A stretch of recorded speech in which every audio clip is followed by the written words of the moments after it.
ശാസ്ത്രീയ ഋഗ്വേദ പഠനം ക്ലാസ് 110. നമ്മളിന്ന് സൂക്തം 52 നോക്കുന്നത്.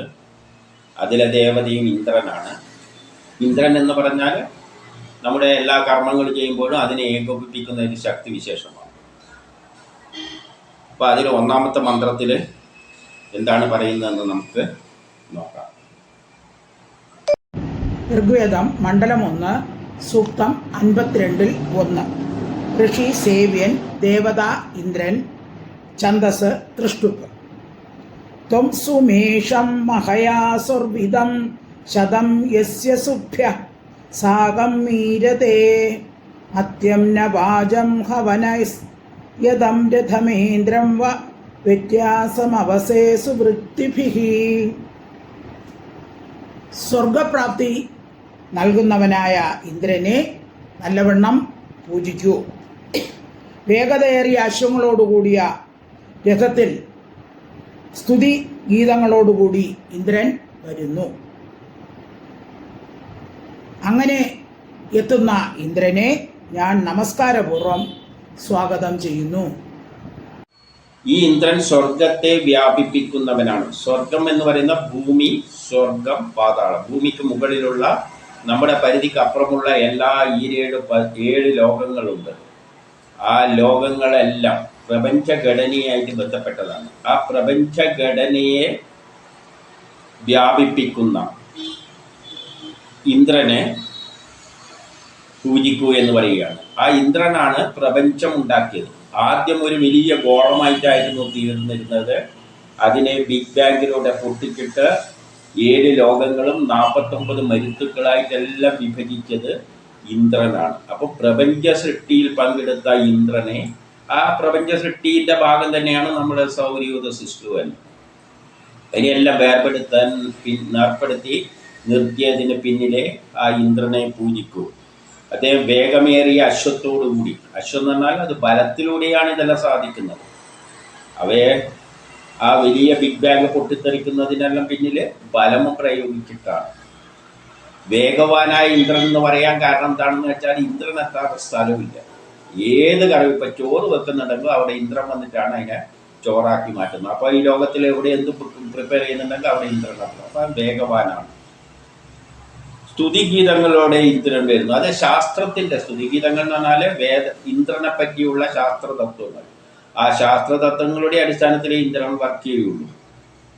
എന്ത് കർമ്മം ചെയ്യേണ്ടിക്ക് അതിൻ്റെ പിന്നിൽ ഒരു സയൻസ് ഉണ്ട്. ഇപ്പോൾ സാമ്പാർ ഉണ്ടാക്കേണ്ടിക്ക് അതിന് ഒരു പാചകക്രമമുണ്ട്, അതിലൂടെ ഉണ്ടാവുള്ളൂ. അപ്പം സ്തുതിഗീതത്തിലൂടെയാണ് ഇന്ദ്രനെ സ്തുതിക്കേണ്ടത്. അതുകൊണ്ട് നമ്മളെ അതിനെ നമസ്കാരപുരം കവി പറയുകയാണ്, നമ്മൾ നമസ്കരിച്ചുകൊണ്ട് അതിനെ സ്വാഗതം ചെയ്യും. ഇനി 2 ഋഗ്വേദം മണ്ഡലം 1 സൂക്തം 52-2. സ പർവ്വതോ ന ധനുരേഷു അച്യുത സഹസ്രം ഓദീസ്തവീഷിഷു വാവൃതേ ഇന്ദ്രോയത് വൃത്രം അവധീന്നതീമൃത ഉജ്ജനർണാംസി ജർഹൃഷാണോ അന്ധസാം. ജലത്തിൽ പർവ്വതം പോലെ ഉറച്ചു നിന്നുകൊണ്ട് പ്രജകളുടെ രക്ഷയ്ക്ക് വേണ്ടി ജലത്തെ തടഞ്ഞു നിർത്തിക്കൊണ്ടിരിക്കുന്ന രാക്ഷസന്മാരെ ഇന്ദ്രൻ കൊന്നൊടുക്കിയപ്പോൾ അത്യധികം ബലിഷ്ഠനായി തീർന്നു. പർവ്വതം പോലെ. അപ്പോൾ ജലത്തിൻ്റെ അകത്ത് വലിയൊരു മല, ഇപ്പം ദ്വീപുകളെല്ലാം ഉണ്ടല്ലോ, വലിയൊരു മലയുണ്ട് എന്ന് വെച്ചോളൂ. അപ്പോൾ എത്ര തിരയടിച്ചാലും അത് അനങ്ങില്ല. അതുപോലെ ഉറച്ചു നിൽക്കുന്നവനാണ് ഇന്ദ്രൻ. ഏത് കർമ്മത്തിലും അത് ചെയ്യുന്ന കർമ്മത്തിൽ ഉറച്ചു നിൽക്കും. എന്നിട്ട് എന്ത് ചെയ്യുന്നു? ജലത്തെ തടഞ്ഞു നിർത്തിക്കൊണ്ടിരിക്കുന്ന രാക്ഷസന്മാരെ തടഞ്ഞിട്ട് എന്ത് ചെയ്തു? ശക്തവാനായി തീർന്നു. ജലത്തെ തടഞ്ഞു നിർത്തുന്ന രാക്ഷസന്മാരാരാണ്? ആകാശത്തിലെ ജലമുണ്ടാകുന്നതിന് തടസ്സമായി നിൽക്കുന്ന മേഘങ്ങൾ ചാർജുള്ള കണങ്ങൾ കൂട്ടിച്ചേരുമ്പോഴാണ് മഴയായി പെയ്യുന്നത്. അതിനു മുമ്പിൽ അവ വേർപെട്ട് നിൽക്കുകയാണ്. അങ്ങനെ വേർപെട്ട് നിൽക്കാൻ സഹായിക്കുന്ന ശക്തികളെയാണ് അസുരരെന്ന് പറയുന്നത്. എന്തുകൊണ്ടാണ് അസുരരെന്ന് പറയുന്നത്? അപ്പോൾ മഴ പെയ്യ്ക്കുന്നതിന് എതിരാണ്. അപ്പം അവരെ ഇല്ലായ്മ ചെയ്തിട്ടാണ് കാലവർഷത്തിൻ്റെ സമയത്തുമ്പോൾ ഇന്ദ്രൻ എന്ത് ചെയ്യുന്നത് അവയെ കൂട്ടി യോജിപ്പിച്ചിട്ട് മഴയായിട്ട് പെയ്യിപ്പിക്കും. ഇനി 3 ഋഗ്വേദ മണ്ഡലം 1 സൂക്തം 52 3 സഹിദ്വരൂത് വരിഷു കവ്ര ഊധനി ചന്ദ്രബുധ്നോ മദ്വൃദ്ധോ മനീഷിഭി ഇന്ദ്രം തമഹ്വേ സ്വപസ്യയാധിയ മംഹിഷ്ടരാദീം സഹി പപ്രിരന്ധസാ. ഇന്ദ്രൻ ജലം തടഞ്ഞവരുടെ മേൽ വിജയം പ്രാപിച്ചു വരുന്നു. ഇന്ദ്രൻ ആകാശവ്യാപിയാണ്. ആനന്ദത്തിൻ്റെ മൂലമായി വിദ്വാൻമാർ വഴി സോമരസത്താൽ വൃദ്ധി പ്രാപിക്കുന്നു. ഞാൻ ആ മഹാദാതാവായ ഇന്ദ്രനെ അന്നത്തിനു വേണ്ടി ആഹ്വാനം ചെയ്യുന്നു. പറയുന്നത് ഇന്ദ്രൻ മേഘത്തെ തടഞ്ഞു നിർത്തുന്ന ശത്രുക്കളെയെല്ലാം പരാജയപ്പെടുത്തി അവരുടെ മേലെ വിജയം സ്ഥാപിച്ചു എന്ന് പറഞ്ഞാൽ മഴക്കാലാകുമ്പോൾ വേർപെട്ട് കിടക്കുന്ന മേഘങ്ങളെയെല്ലാം അതിന് തടസ്സമായി നിൽക്കുന്നതിനെയെല്ലാം ഇല്ലാതാക്കിയിട്ട് മേഘങ്ങളെ യോജിപ്പിച്ചിട്ട് മഴ പെയ്യിപ്പിക്കും. എന്നിട്ട് എന്ത് പറയുന്നു? അത് ആകാശവ്യാപിയാണ്. ഈ ഇന്ദ്രനില്ലാത്ത സ്ഥലമില്ല, ഇന്ദ്രൻ എല്ലായിടവും ഉണ്ട്. വിദ്വാൻമാർ വഴി സോമരസത്താൽ വിദ്യ പ്രാപിക്കുകയും ചെയ്യുന്നു. വിദ്വാൻമാരായവര്, അതായത് ശാസ്ത്രത്തിൻ്റെ അടിസ്ഥാനത്തിൽ വിദ്വാൻമാരായവര് കൃത്രിമ മഴ പെയ്യ്ക്കുവാൻ വേണ്ടി സോമത്തെ അവിടെ പറഞ്ഞയച്ചു കഴിഞ്ഞാൽ അത് കൃത്രിമ മഴയായിട്ട് ഇന്ദ്രൻ അതിൻ്റെ ബലത്തിൽ പെയ്യിക്കും. കാരണം വിദേശികൾ ശാസ്ത്രത്തിൻ്റെ അടിസ്ഥാനത്തിൽ എന്ത് ചെയ്യുന്നുണ്ട്? ആകാശത്തിൽ ചിലതെല്ലാം പൊടികളെല്ലാം വിതറിയിട്ട് കൃത്രിമമായിട്ട് മഴ പെയ്യിപ്പിക്കുന്നുണ്ട്. അത് വിദ്വാൻമാരാണ്, ശാസ്ത്രജ്ഞന്മാരാണ്. നമ്മളും എന്ത് ചെയ്യുന്നുണ്ട്? സോമയാഗത്തിലൂടെ ശരിയായി നടത്തുകയാണെങ്കിൽ ചില രാസവസ്തുക്കളെ കത്തിച്ചിട്ട് പുകരൂപത്തിൽ തന്മാത്രകളായിട്ട് പുറത്തേക്ക് വിട്ട് കഴിഞ്ഞാൽ മുകളിലെത്തുമ്പോൾ അത് അയണൈസ് ചെയ്യുന്ന സ്റ്റേജിലായിരിക്കും. കെമിസ്ട്രിയായിട്ട് ബന്ധപ്പെട്ടവർക്ക് പെട്ടെന്ന് മനസ്സിലാകും. അവ ഈ ചാർജുള്ള മേഘങ്ങളുടെ ഇടയിൽ പോയി നിൽക്കുമ്പോൾ, അയനൈസായി നിൽക്കുമ്പോൾ പെട്ടെന്ന് അവ കൂടിച്ചേരുവാനുള്ള പ്രേരണയുണ്ടാക്കും. അപ്പം വിദ്വാൻമാരും ഇന്ദ്രനെ ആശ്രയിച്ചു. അപ്പോൾ ഇന്ദ്രൻ അത് വലിയ ഹെൽപ്പായി തീരും. അപ്പോൾ ഇവിടെ രാസപ്രവർത്തനം നടത്തി വീഴും, അകത്ത് കത്തിക്കും, താഴെ കത്തിക്കുമ്പോഴും അവിടെയും ഇന്ദ്രൻ വന്നിട്ട് അതിനെ ചാർജുള്ള കണങ്ങളാക്കിയിട്ട് മുകളിലേക്ക് ഉയർത്തിയിട്ട് ആ മേഘങ്ങളെ കൂട്ടിച്ചേർത്തിട്ട് കൃത്രിമമായിട്ട് മഴ പെയ്യിപ്പിക്കും. അപ്പോൾ അവിടെ നമ്മുടെ ബുദ്ധിമാന്മാർ ഇന്ദ്രനെ ആശ്രയിക്കുന്നുണ്ട്. അതിലൂടെ എന്തുണ്ട്? അന്നം നേടാൻ സഹായിക്കുന്നുണ്ട്. അതിലൂടെ അന്നം ഉണ്ടാക്കുവാൻ പ്രേരിപ്പിക്കുന്നു. അന്നം ഉണ്ടാക്കാൻ പ്രേരിപ്പിക്കുക എന്ന് പറഞ്ഞാൽ മഴ പെയ്യുമ്പോഴാണ് കൃഷി ഡെവലപ്പ് ആകുന്നത്, അന്നങ്ങൾ ഉണ്ടാകും. ഇനി 4 ഋഗ്വേദ മണ്ഡലം 1 സൂക്തം 52 4 ആയം പ്രണന്തി ദിവിസത്മ ബർഹിഷ സമുദ്രം നേ സുഭ്വാസ അഭിഷ്ഠയഃ തംവൃതഹത്വേ അധനുസ്തുരു ഊദയ സുഷ്മാ ഇന്ദ്രമവാദ അഹ്രൂദപ്സവ. സമുദ്രത്തിൽ പതിക്കുന്ന നദികൾ സമുദ്രത്തെ നിറയ്ക്കുന്നത് പോലെ തന്നെ കുശമേൽ വയ്ക്കപ്പെട്ടിരിക്കുന്ന സോമരസം ഇന്ദ്രനെ പൂർണ്ണനാക്കുന്നു. ശത്രുക്കളെ നശിപ്പിക്കുന്ന ഇന്ദ്രൻ മരുത്തുക്കളെയും സഹായിക്കുന്നു. ഇനി 4 പറയുന്നത് കൃത്രിമ മഴയായിട്ട് ബന്ധപ്പെട്ട കാര്യം തന്നെയാണ്. സമുദ്രത്തെ നദികൾ നിറക്കുന്നത് പോലെ സോമരസം കുശാസനത്തിൽ വയ്ക്കപ്പെടുന്നു. ആർക്ക് വേണ്ടി? ഇന്ദ്രന് വേണ്ടി.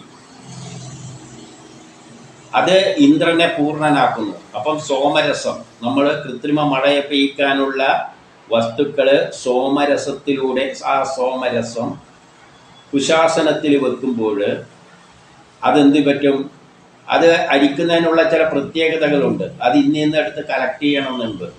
ആ പ്രത്യേകമായി കളക്ട് ചെയ്യേണ്ട ആവശ്യമുണ്ട്. കാരണം അയനൈസ് ചെയ്യുന്നുണ്ട്.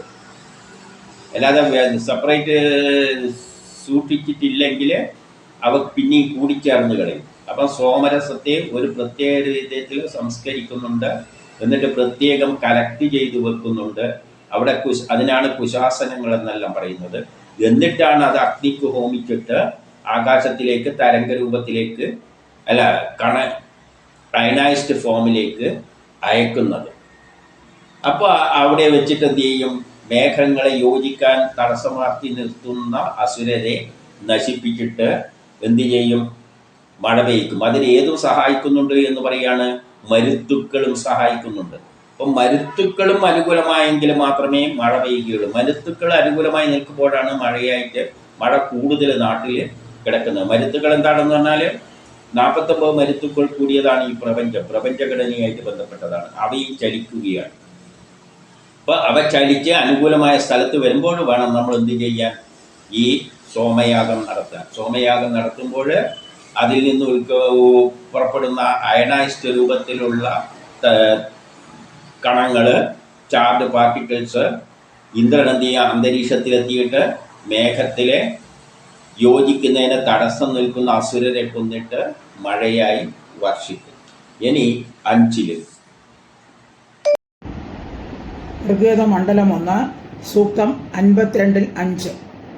അഭിസോവൃഷ്ടിം മദേ അസ്യ യുധ്യതോ ഖഥീരിവ പ്രവണേ സശ്രുരൂദയാ ഇന്ദ്രോ യദ്വാജീതൃഷമാണോ അന്തസ ഭിനത്വലസ്യ പരിധീരിവ ത്രിതാ. അഭിമുഖമായി പ്രവഹിക്കുന്ന നദിക്ക് സമാനം വൃത്രനുമായി യുദ്ധം ചെയ്യുന്ന ഇന്ദ്രനും സഹായകാരകരായ മരുത്തുക്കളും സോമത്തിൻ്റെ ആനന്ദം അനുഭവിക്കുന്നു. അപ്പോൾ വർദ്ധിതവീര്യനായ ഇന്ദ്രൻ അവൻ്റെ ദുർഗങ്ങൾ ഇടിച്ച് നിരപ്പാക്കുന്നു. 5 പറയുകയാണ്, അഭിമുഖമായി വരുന്ന വൃത്രാസുരനെ. നമുക്ക് നേരത്തെ തന്നെ പറഞ്ഞു, ഏത് കർമ്മത്തിനെയും മുന്നോട്ടേക്ക് നയിക്കുന്ന ശക്തി വിശേഷമാണ് ഇന്ദ്രനെങ്കിൽ every action there is equal and opposite reaction. അതാണ് വൃത്രാസുരൻ. അതിനെ എതിർക്കുന്നവരാണ് അസുരന്മാർ എന്നെല്ലാം പറയുന്നത്.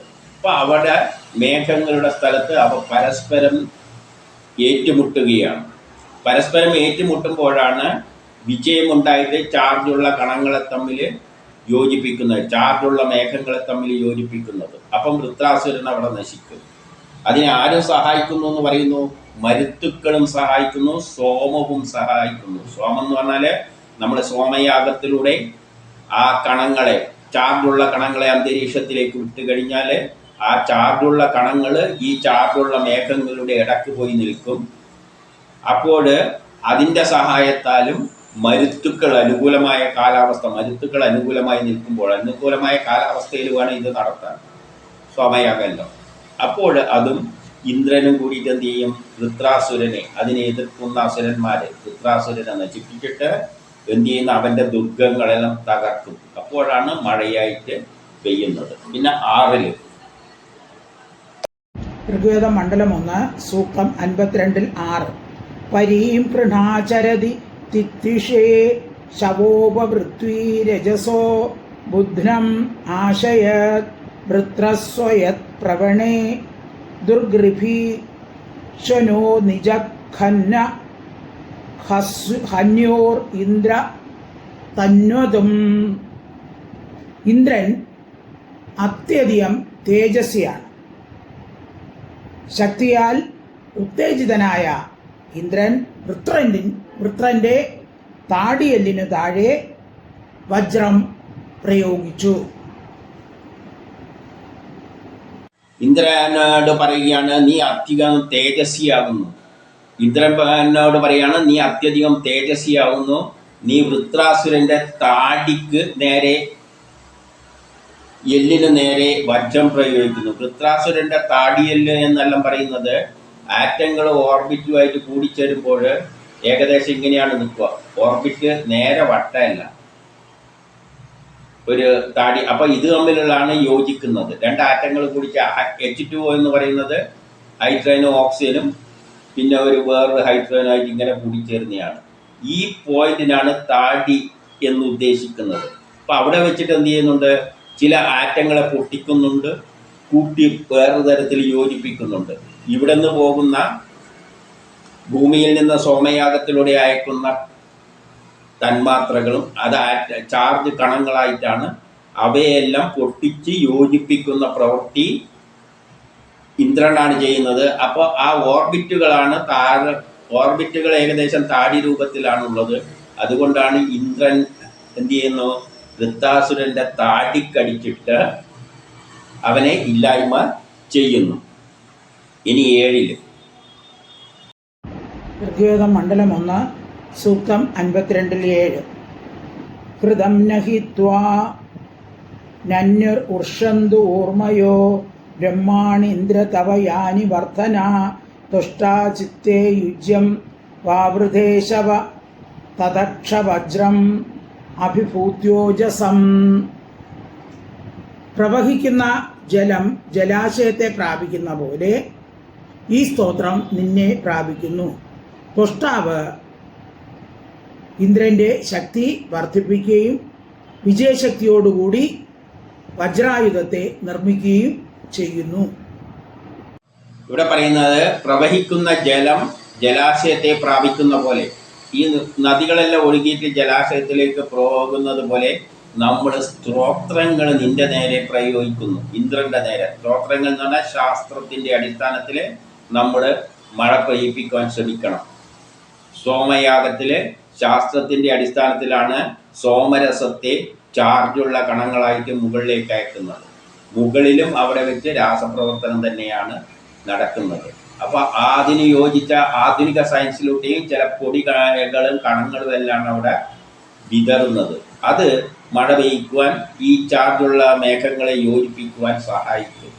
അപ്പോൾ ഇവിടെ ശാസ്ത്രത്തിന്റെ സഹായത്താൽ നമ്മൾ സ്തുതികളിലൂടെയാണ് ഇന്ദ്രനെ ആഹ്വാനം സ്തോത്രം നിന്നെ പ്രാപിക്കുന്നു. നമ്മൾ ഉപയോഗിക്കുന്ന ശാസ്ത്രങ്ങൾ ഇന്ദ്രനെ സ്വാധീനിക്കും. ത്വഷ്ടാവ് എന്ന് പറഞ്ഞാൽ സൂര്യനും എല്ലാം ആകാം. അതായത് ഓരോ സീസൺ മഴ പെയ്യേണ്ട കാലത്തെ, മഴക്കാലം ഉണ്ടല്ലോ, ഇടവത്തിൽ മഴ പെയ്യും. അപ്പോൾ മഴ പെയ്യിപ്പിക്കേണ്ട കാലത്താണ് ഇത് പ്രയോഗിക്കാൻ ഏറ്റവും സൗകര്യപ്രദം. അപ്പം ത്വഷ്ടാവ് എന്ത് ചെയ്യും, ഇന്ദ്രനെ ശക്തിപ്പെടുത്തും. അതിനെന്ത് ചെയ്തിട്ടുണ്ട്, അതിന് യോജിച്ച വജ്രായുധം ഇന്ദ്രന് കൊടുത്തിട്ടുണ്ട്. അതായത് പൊട്ടിക്കേണ്ട ആറ്റങ്ങളെ പൊട്ടിക്കുക, ചേർക്കേണ്ടവയെ ചേർക്കുക, ഇങ്ങനെ കൂട്ടിച്ചേർക്കുന്ന ഒരു പ്രക്രിയയാണ് അവിടെ നടക്കുന്നത്. അപ്പം ചാർജുള്ള കണങ്ങളെ കൂട്ടി യോജിപ്പിക്കുന്ന പ്രവൃത്തിയാണ് മഴ എന്ന പ്രക്രിയയിലൂടെ സംഭവിക്കുന്നത്. അതിന് പൊട്ടിക്കാനും കൂട്ടിയോജിപ്പിക്കാനും പറ്റിയ ശക്തിയുള്ള ആയുധങ്ങൾ ആരെടുത്തുണ്ട്, ഇന്ദ്രന്റെ കൈമല് ഉണ്ട്. അത് വജ്രായുധമായി പറഞ്ഞു തന്നെയുള്ളൂ, വജ്രം ഹാർഡായതുകൊണ്ട്. ഇനി 8 ഋഗ്വേദം മണ്ഡലം 1 സൂക്തം 52-8. ജഘന്യാം ഉഹരിഭി സമൃതക്രത ഇന്ദ്ര വൃത്രം മനുഷ്യേ ഗാതയന്നപാം അയച്ഛദാ ബാഹുർവജ്രമായ സമധാരയോ ദിവാ സൂര്യം ദൃശേ. ഇന്ദ്രൻ അശ്വാരൂഢനായി മനുഷ്യർക്ക് വേണ്ടി വൃത്രനെ സംഹരിച്ചു. ആ സമയം ലോകനിർമ്മിതമായ വജ്രായുധം എടുത്തുകൊണ്ട് ഞങ്ങളുടെ ദർശനത്തിനായി വീണ്ടും സൂര്യനെ സ്ഥാപിച്ചു. ഇവിടെ പറയാണ്, ഇന്ദ്ര നീ അശ്വാരൂഢനായ മനുഷ്യർക്ക് വേണ്ടിയാണ് വൃത്രനെ സംഹരിക്കുന്നത്. നീ മനുഷ്യർക്ക് വേണ്ടി വൃത്രനെ സംഹരിക്കുന്നു. അപ്പം നീ ലോഹനിർമ്മിതമായ വജ്രായുധം എടുത്തുകൊണ്ട് ഞങ്ങൾക്ക് കാണാൻ വേണ്ടിയിട്ട് സൂര്യനെ സ്ഥാപിച്ചു. അപ്പം സൂര്യനെ സ്ഥാപിച്ച എങ്ങനെയാണ്, സൂര്യനെ നമുക്ക് കാണാൻ വേണ്ടി സ്ഥാപിച്ച എങ്ങനെയാണ്, സൂര്യനിൽ ഒരു രാസപ്രവർത്തനം നടക്കുന്നുണ്ട്. സൂര്യനിലെ ഹൈഡ്രജനും ഹീലിയം എല്ലാമായിട്ട് മാറുന്ന ഒരു പ്രവൃത്തി അവിടെ നടക്കുന്നുണ്ട്. അതും ഒരു രാസപ്രവർത്തനമാണ്. അപ്പോൾ അവിടെയും പൊട്ടിച്ചും ആറ്റങ്ങളെയെല്ലാം പൊട്ടിച്ചിട്ടെല്ലാം അവിടെ ഊർജം പുറത്തേക്ക് വരുന്നത്. അപ്പൊ അവിടെയും ഇന്ദ്രൻ വജ്രായുധം ഉപയോഗിച്ചുകൊണ്ടാണ് അവയെ പൊട്ടിക്കുന്നത്. അപ്പോൾ സൂര്യനിൽ നടക്കുന്ന രാസപ്രവർത്തനത്തിലും ഇന്ദ്രൻ ഇടപെട്ടുകൊണ്ട് നമുക്ക് സൂര്യനെ ദർശിക്കാൻ അവസരം ഉണ്ടാക്കാൻ വേണ്ടി അവിടുത്തെ രാസപ്രവർത്തനത്തിൽ ഇന്ദ്രൻ പോയിട്ട് എന്ത് ചെയ്തുകൊണ്ടിരിക്കുകയാണ്, ശക്തി അശ്വാരൂഢനായി വളരെ ബലം പ്രയോഗിച്ചുകൊണ്ട് സൂര്യനിൽ ചില രാസപ്രവർത്തനങ്ങൾ നടത്തിയിട്ട് നമുക്ക് എന്ത് ചെയ്യുന്നുണ്ട്, മഴ സൂര്യപ്രകാശവും ചൂടും എല്ലാം നമുക്ക് ഭൂമിയിലേക്ക് നിലനിൽക്കാൻ, നമുക്കുള്ള നിലനിൽപ്പിന് വേണ്ടി, നമ്മുടെ ദർശനത്തിന് വേണ്ടി എന്നാണ് ഇവിടെ പറഞ്ഞിരിക്കുന്നത്. അതെല്ലാം വേണ്ട സാഹചര്യങ്ങൾ ഇന്ദ്രൻ ഒരുക്കുന്നുണ്ട്. ഇനി 9. ഋഗ്വേദം മണ്ഡലം 1 സൂക്തം 52 9. ബൃഹത്സ്വ ചന്ദ്രമം അവദ്യ ദുഗ്ധ്യം അഹൃണ്വത ഭിയസാരോഹണം ദിവാ യന്മാനുഷപ്രധന ഇന്ദ്രമോദയ സ്വർനൃഷാജോ മരുതോ മദന് അനോ. ആനന്ദം നൽകുന്നവനും ബലയുക്തനും സ്തുതിക്കാൻ യോഗ്യവുമായ സ്തോത്രങ്ങളെ മനുഷ്യർ വൃത്രനോടുള്ള ഭയത്തിൽ നിന്ന് രക്ഷ പ്രാപിക്കുന്നതിനായി രചിച്ചു. അപ്പോൾ മനുഷ്യർക്ക് വേണ്ടി യുദ്ധം ചെയ്യുന്ന ഉപകാരിയായ ഇന്ദ്രനെ മരുത്തുക്കൾ സഹായിച്ചു. പറയാണ് മനുഷ്യര് വൃത്രനെ നശിപ്പിക്കുവാൻ, വൃത്രനാണ് എല്ലാ പ്രവർത്തനത്തിനും തടസ്സമായി നിൽക്കുന്ന ശക്തി. ഏതൊരു പ്രവർത്തനത്തെയും നമ്മുടെ പ്രവർത്തനത്തെയും തടസ്സപ്പെടുത്തുന്ന രാസപ്രവർത്തനത്തിലൂടെ ആണ് മാറ്റങ്ങൾ സംഭവിക്കുക. അതിന് തടസ്സം നിർത്തുന്നു. ഇപ്പം അരി ചോറാകുന്നതിന് തടസ്സം നിർത്തുന്ന ഒരു ശക്തിയുണ്ട്. അരിയെ സോഫ്റ്റ് ആക്കാൻ സമ്മതിക്കില്ല. അതാണ് വൃത്രാസുരൻ. അപ്പോൾ ഇന്ദ്രൻ അതിൻ്റെ അകത്ത് കയറിയിട്ടാണ് അതിൻ്റെ തന്മാത്രകളെയെല്ലാം വേർപെടുത്തി പൊട്ടിച്ച് സോഫ്റ്റ് ആക്കുന്നത്. അപ്പോൾ വൃത്രാസുരനെ നശിപ്പിക്കുവാൻ വേണ്ടിയിട്ട് മനുഷ്യർ എന്ത് ചെയ്യുന്നുണ്ട്? പലതരത്തിലുള്ള സ്തോത്രങ്ങൾ പ്രയോഗിക്കുകയാണ്. സ്തുതിക്കുവിൻ, യോഗ്യമായ സ്തുതികളാൽ വൃത്തനെ നശിപ്പിക്കുവാൻ വേണ്ടി, രക്ഷ പ്രാപിക്കുവാൻ വേണ്ടിയും മനുഷ്യര് പല സ്തോത്രങ്ങളും രചിച്ചിട്ടുണ്ട് എന്ന് പറയുകയാണ്. അതായത് പല ശാസ്ത്ര തത്വങ്ങളും മനുഷ്യർ കണ്ടെത്തിയിട്ടുണ്ട്. ഇതിനു വേണ്ടി വൃത്രനെ നശിപ്പിച്ചിട്ട് പുതിയ പുതിയ വസ്തുക്കൾ ഉണ്ടാക്കാൻ വേണ്ടിയിട്ട്. മനുഷ്യരെന്നാണ് ഋഷികൾ അല്ലെങ്കിൽ ശാസ്ത്രജ്ഞർ പുതിയ പുതിയ കണ്ടുപിടുത്തത്തിലൂടെ പുതിയ വസ്തുക്കൾ ഉണ്ടാക്കാൻ വേണ്ടിയിട്ടുള്ള സ്തുതികൾ, സ്തോത്രങ്ങൾ ഉണ്ടാക്കിയിട്ടുണ്ട്, ശാസ്ത്രതത്വങ്ങൾ ഉണ്ടാക്കിയിട്ടുണ്ട്. അതെന്തിനു വേണ്ടി? വൃത്രനെ നശിപ്പിച്ച് അല്ലെങ്കിൽ തടസ്സങ്ങളെ, റിയാക്ഷനെ ഇല്ലാതാക്കി പുതിയ പുതിയ പ്രോഡക്റ്റുകൾ ഉൽപ്പാദിപ്പിക്കാൻ വേണ്ടിയിട്ട്. അതിന് മരുത്തുക്കളും സഹായിക്കുന്നുണ്ട് എന്ന് പറയുകയാണ്. നമ്മുടെ കർമ്മങ്ങളെല്ലാം യഥാർത്ഥ മരുത്തുക്കൾ സഹായിക്കുന്നു എന്ന് പറഞ്ഞാൽ നമ്മളെ കൊണ്ട് കർമ്മത്തിന് പ്രേരിപ്പിക്കുന്നത് മരുത്തുക്കളാണ്. സൂര്യനും ചന്ദ്രനും ഗ്രഹങ്ങളും എല്ലാം നമ്മളെ നാഡികളിലൂടെ നമ്മളെ കർമ്മത്തിന് പ്രേരിപ്പിക്കുന്നത് പോലെ മരുത്തുക്കളും നമ്മളെ സ്വാധീനിക്കുന്നുണ്ട്. ഇനി 10. ഋഗ്വേദ മണ്ഡലം 1 സൂക്തം 52 10. ദൗചിദസ്യാമവാമഹേ സ്വനാദയോ യവീഭിയസ വജ്രമിന്ദ്രസേ വൃത്രസ്യ യദ്ബത് ബധാനസ്യ രോദസീമദേസുദസ്യ ശവസാഭിചിനത്ശിരാ. വൃത്രനോടുള്ള ഭയത്താൽ വിശാലമായ ആകാശം ഞെട്ടിവിറച്ചു. അപ്പോൾ ഇന്ദ്രൻ വജ്രായുധത്താൽ അവനെ കൊന്നു വീഴ്ത്തി.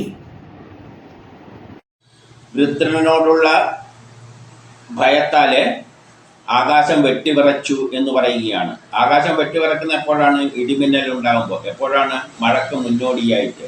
ഇപ്പം മഴക്ക് മുന്നോടിയായിട്ട് അവിടെ വലിയൊരു ഏറ്റുമുട്ടൽ നടക്കുകയാണ്. ആ ഏറ്റുമുട്ടലിൽ ഒരു വശത്ത് ഇന്ദ്രനാണെങ്കിൽ അവയെ യോജിപ്പിക്കാൻ പ്രേരിപ്പിക്കുന്ന ശക്തിയാണെങ്കിൽ അത് സയൻസിൻ്റെ അടിസ്ഥാനത്തിൽ തന്നെയാണ്. മേഘങ്ങളെല്ലാം സൂര്യൻ ഒരു പ്രത്യേക സ്ഥലത്ത് വരുമ്പോൾ, അതായത് ഈ സീസൺ വരുമ്പോൾ അവ തമ്മിൽ അടുപ്പിക്കുകയും യോജിപ്പിക്കാൻ ശ്രമിക്കുമ്പോൾ അതിനെ എതിർക്കുന്ന ശക്തിയാണ് വൃത്രൻ. അപ്പോൾ ആ ഏറ്റുമുട്ടലിലൂടെയാണ്, അപ്പോൾ ചാടിലുള്ള കണങ്ങൾ പെട്ടെന്ന് ചാടി യോജിക്കുമ്പോഴാണ് ഒരു ഭയങ്കര ഊർജ്ജലം പുറത്തേക്ക് വരുന്നത്, ഇടിമിന്നലുകളായിട്ട്. അപ്പോൾ ഇന്ദ്രൻ അവിടെ എന്ത് ചെയ്യുന്നു? വജ്രായുധത്താൽ അവരെ കൊന്നു വീഴ്ത്തുന്നു. ആ മേഘങ്ങളെ ചേരുന്നതിന് തടസ്സമായി നിൽക്കുന്ന ശക്തികളെ ഇന്ദ്രൻ വെട്ടിമാറ്റുകയാണ്. യഥാർത്ഥത്തിൽ ഒരു രാസപ്രവർത്തനമാണ് അവിടെ നടക്കുന്നത്. അതിനെ ഏകോപിപ്പിക്കുന്ന ശക്തിയായിട്ട് ഇന്ദ്രനെയും, ആക്ഷനായിട്ട് ഇന്ദ്രനെയും, റിയാക്ഷനായിട്ട് വൃത്രനെയും കാണുക. ഇനി 11. ഋഗ്വേദം മണ്ഡലം 1 സൂക്തം 52 11. യദിന്ന ഇന്ദ്ര പൃഥിവീം ദശഭുജിരഹാനി വിശ്വാ തദനന്തകൃഷ്ടയാ അത്രാഹതേ മഘവൻ വിശ്രുതം സഹോദ്യ മനുഷവസാ ബർഹണ ഭുവത്. ഭൂമി 10 ഇരട്ടി ഭോഗഗുണങ്ങളോട് കൂടിയതും മനുഷ്യൻ ഉത്തരോത്തരം അഭിവൃദ്ധി പ്രാപിക്കുന്നവരും ആകട്ടെ. ഇന്ദ്രന്റെ പരാക്രമം ആകാശത്തിലും ഭൂമിയിലും സർവത്ര വ്യാപിക്കണേ. ഇന്ദ്രനോട് പറയുകയാണ്, അങ്ങയുടെ പ്രഭാവം പരാക്രമെല്ലാം ആകാശത്തിലും ഭൂമിയിലെല്ലാം സർവത്ര വ്യാപിക്കണം. കാരണം ഇന്ദ്രനാണ് ഭൂമിയിലേക്ക് വേണ്ട മഴ പെയ്യിക്കുന്നത്. അപ്പൊ അങ്ങ് നല്ല തരത്തിൽ ഭൂമിയിലും അന്തരീക്ഷത്തിലും എല്ലാം വ്യാപിച്ചിട്ട് അങ്ങയുടെ പരാക്രമം പ്രകടിപ്പിക്കുക. അതോടുകൂടി എന്ത് പറ്റട്ടെ, ഭൂമിയിലുള്ള 10 ഇരട്ടി ഭോഗഗുണങ്ങൾ ഉണ്ടാകട്ടെ. ഇവിടെ കൃഷിയെല്ലാം അങ്ങ് തഴച്ച് വളരട്ടെ. നല്ല മഴ കിട്ടിക്കഴിഞ്ഞാൽ കൃഷിയെല്ലാം തഴച്ച് വരും. അപ്പം ഭൂമി 10 ഇരട്ടി ഭോഗഗുണങ്ങളോട് കൂടിയതായിട്ടെ. മനുഷ്യർ ഉത്തരോത്തരം അഭിവൃദ്ധി പ്രാപിക്കട്ടെ. അങ്ങനെ ഐശ്വര്യവാനാക്കുക. അങ്ങ് ഐശ്വര്യവാനാണ്, ഞങ്ങളെയും കൂടി ഐശ്വര്യവാനാക്കി മാറ്റുക. 11. ഇനി 12. ഋഗ്വേദ മണ്ഡലം 1 സൂക്തം 52-12. ത്വമസ്യ പാരേ രജസോ വ്യോമന സ്വഭൂത്യോജ അവസേ തൃഷന്മന ചകൃഷേ ഭൂമിം പ്രതിമാനമോജസോപ സ്വപരിഭൂരേഷ്വാദിവം. ഇന്ദ്രൻ അന്തരീക്ഷോപരി വസിച്ചുകൊണ്ട് ഞങ്ങളുടെ രക്ഷയ്ക്ക് വേണ്ടി ഭൂമിയെ സൃഷ്ടിച്ചു. ഇന്ദ്രൻ ജലത്തിൻ്റെയും ജ്യോതിസിൻ്റെയും പുഞ്ചമായ സ്വർഗത്തിൽ വസിക്കുന്നു. 12 പറയുകയാണ്, നിർഭയനായ ഇന്ദ്ര, നീ അന്തരീക്ഷത്തിൻ്റെ മുകളിൽ വസിച്ചുകൊണ്ട് നമുക്ക് വേണ്ടിയിട്ട് ഭൂമിയെ സൃഷ്ടിച്ചു എന്ന് പറയുകയാണ്. അപ്പം പ്രപഞ്ച സൃഷ്ടിയുടെ സമയത്ത് മുതൽ എല്ലാ കർമ്മത്തെയും ഏകോപിപ്പിക്കുന്ന ശക്തിയാണ് ഇന്ദ്രൻ. മേസ്ത്രിയാണ് എന്ന് പറയാം. സയൻസിലൂടെ വരുന്ന ഒരു പ്രേരക ശക്തി. അത് നീയാണ് നമുക്ക് വേണ്ടി ഭൂമിയെ സൃഷ്ടിച്ചത്. നീ ജലത്തിൻ്റെയും ജ്യോതിസിൻ്റെയും എല്ലാം കേന്ദ്രമായ ആ സ്വർഗലോകത്തിൽ വസിക്കുകയാണ്. അപ്പം അവിടെയും വസിക്കുകയല്ല, അവിടെയും ഉണ്ട്, വ്യാപിച്ചു കിടക്കുകയാണ്. ഈ ജ്യോതിർഗോളങ്ങളെ എല്ലാം സൃഷ്ടിച്ചത് അങ്ങാണ്. ജലത്തെ സൃഷ്ടിച്ചതും അങ്ങാണ്. അതിൻ്റെ എല്ലാം എല്ലാ സൃഷ്ടിയുടെയും അധിപതിയായ ദേവനായിട്ട് അങ്ങ് ആകാശത്തിൽ വ്യാപിച്ച് കിടക്കുകയാണ്, സ്വർഗത്തിൽ വസിക്കുകയാണ്. അപ്പം സ്വർഗത്തിൽ നിന്നുകൊണ്ടാണ്, സ്വർഗം എന്ന് പറഞ്ഞാൽ പ്രപഞ്ചഘടനയായിട്ട് ഭൂമിക്ക് മുകളിലുള്ള എല്ലാ ആകാശവും, അവിടെ നിന്നുകൊണ്ട് അവരെന്ത് ചെയ്യുന്നു? ഭൂമിയെ സൃഷ്ടിച്ചു തന്നിട്ടുണ്ട്, ജലത്തെ സൃഷ്ടിച്ചിട്ട് തന്നിട്ടുണ്ട്, എല്ലാ ജ്യോതിർഗോളങ്ങളെയും ജ്യോതിസിൻ്റെയും കേന്ദ്രമായി വർത്തിക്കുന്നുമുണ്ട്. ഇനി 13. ഋഗ്വേദ മണ്ഡലം 1 സൂക്തം 52-13. ത്വം ഭുവ പ്രതിമാനം പൃഥ്വ്യാ ഋഷിവീരസ്യ ബൃഹദ പതിർഭൂ വിശ്വമാപ്രാന്തരീക്ഷം മഹിത്വാ സത്യമധ്യാനീകിർ അന്യസ്ത്വവാൻ. ഇന്ദ്രൻ ആകാശത്തിൻ്റെയും ഭൂമിയുടെയും പ്രതിബിംബമാണ്. വീരന്മാരാൽ യുക്തമായ ആകാശത്തിൻ്റെ സ്വാമിയാണ്. അന്തരീക്ഷത്തെ പൂർണ്ണനാക്കുന്നവനാണ്. വാസ്തവത്തിൽ ഇന്ദ്രന് തുല്യമായി ആരും തന്നെ ഇല്ല. യഥാർത്ഥത്തിൽ ഇന്ദ്രനാണല്ലോ ഈ പ്രപഞ്ചം എല്ലാം സൃഷ്ടിച്ച. അപ്പം ഈ ആകാശത്തിൻ്റെയും ഭൂമിയുടെയും പ്രതിബിംബമാകുന്നു നീ. അപ്പം ഈ ആകാശത്തിൻ്റെയും ഭൂമിയുടെയും എല്ലാം ഒരു പ്രതിബിംബം, അതിൻ്റെ പിന്നിൽ പ്രവർത്തിക്കുന്ന ഒരു അജ്ഞാതമായി നിൽക്കുന്ന ഒരു പ്രേരക ശക്തിയായിട്ട് ഇന്ദ്രനെ കാണണം. നീ ആകാശത്തിൻ്റെ സ്വാമിയാണെന്ന് പറയാണ്. അതുകൊണ്ട് തന്നെ ഈ പ്രപഞ്ചത്തിൻ്റെ എല്ലാം സ്വാമിയാണ് നീ. അന്തരീക്ഷത്തെ പൂർണ്ണമാക്കുന്നവനാകുന്നു നീയാണ്. അന്തരീക്ഷത്തെ എല്ലാം പൂർണ്ണ, ഈ പ്രപഞ്ചം എല്ലാ സൃഷ്ടിക്ക് പിന്നിലും നീയാണ് അവയെല്ലാം പൂർണ്ണമാക്കുന്നത്. അതുകൊണ്ട് നിനക്ക് തുല്യനായിട്ട് മറ്റാരും ഇവിടെ ഇല്ല. കാരണം ഈ പ്രപഞ്ച സൃഷ്ടി മുതൽ, തുടക്കം മുതൽ ഇറങ്ങിത്തിരിച്ച് എല്ലാത്തിനെയും ഒരു വീടിൻ്റെ മേസ്ത്രിയാണ് അത് മുഴുവൻ കൊണ്ടു നടക്കുന്നത്. അതുപോലെ ഈ പ്രപഞ്ചത്തിൻ്റെ സൃഷ്ടിക്ക് പിന്നിൽ പ്രവർത്തിച്ച എല്ലാത്തിനെയും ഏകോപിപ്പിച്ച് നോക്കുന്ന ഒരു സൂപ്പർവൈസർ എന്നോ എന്തോ പറയാം, മേസ്ത്രി എന്നോ, ആ തരത്തിലുള്ള ശക്തിവിശേഷമാണ് ഇന്ദ്രൻ. അതിന് തുല്യമായിട്ട് ഈ ലോകത്തിൽ ഒന്നും തന്നെയില്ല. ഇനി 14. ഋഗ്വേദം മണ്ഡലം 1 സൂക്തം 52-14. ന യസ്യ ദ്വാവാ പൃഥ്വീം അനുവ്രവ്യജോ ന സിന്ധവോ രജസോ അനന്തമാനശോ നോദുസ്വവൃഷ്ടിം മദേ അസ്യ യുധ്യത ഏകോ അന്യചകൃഷേ വിശ്വമാനുഷ.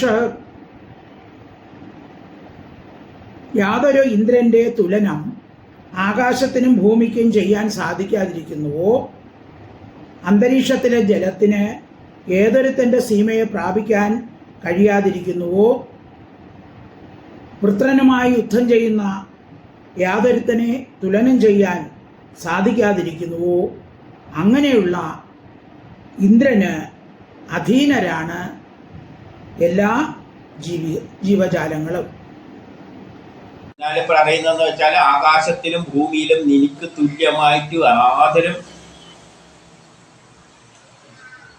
യാതൊന്നിനെയും തുലനം ചെയ്യാൻ പറ്റില്ല. ആകാശത്തിലും ഭൂമിയിലും ഒന്നും അന്തരീക്ഷത്തിലും എല്ലാം നിനക്ക് തുല്യമായിട്ട് ആരുമില്ല.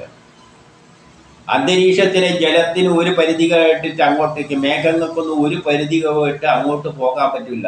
അതെല്ലാം ഇന്ദ്രനാണ് വ്യവസ്ഥിതി ചെയ്തിരിക്കുന്നത്. ജലം ഇത്ര മുകളിലേ ഉയരാൻ പാടുള്ളൂ. ജലം അവിടെ നിന്നും ഉയരണമെങ്കിൽ അതിൻ്റെ പിന്നിൽ പ്രവർത്തിക്കുന്ന പ്രേരക ശക്തി ആരാണ്? ഇന്ദ്രൻ തന്നെയാണ്. അപ്പം ഇന്ദ്രൻ തീരുമാനിച്ചിട്ടുണ്ട് ആകാശത്തിൽ മേഘങ്ങളിൽ ഇത്ര നിലയിൽ വരെ ഉയർന്നാൽ മതിയെന്ന്.